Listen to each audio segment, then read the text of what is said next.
ভাইজা সিগের বাজারে কত? হে বলতে যে 1 টাকা বাড়ছে, আপনারা প্রত্যেক প্যাকেটে 5 টাকা করে বাড়াই দিয়েছেন, এটার ব্যাখ্যা দেন।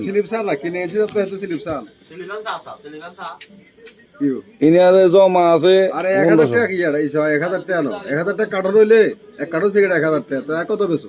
50 টাকা হয়ে গেছে না, তা 5 টাকা এক প্যাকেটে 5 টাকা করে করতেন না, মানে 50 টাকা আপনাদের এখন জায়গা কিনা পড়ে। কিনে এটা কোন বাজারে দাম 50 টাকা সমান আই কিনে কি আতে করে না করে বলছি না এখন যাক তো। এখন কাইলা মোবাইলে দেখছি সারা বাংলায় বেগেতে 6 টাকা করে সিগারেট বেচে, একটা দুই সব মোবাইলে সারা বাংলায় বেগেতে 6 টাকা করে একটা সিগারেট। আপনি তো সিধা সাদা কথা বলেন, এটা আমিও জানি, যেটা সত্য এটা বলেন। এত তোর স্লিপ দেখে 1000 টাকা আর সিগারেট কিনে, তো আই কি 6 টাকা বেচতে না, 50 টাকা কিলো বেচবো কত? আচ্ছা যাক, তো ভাই আলহামদুলিল্লাহ সততার সাথে ব্যবসা করতেছে ভাই। আপনারা কিছুক্ষণের ভিতরে ভাইরাল করে দেবো ইনশাআল্লাহ।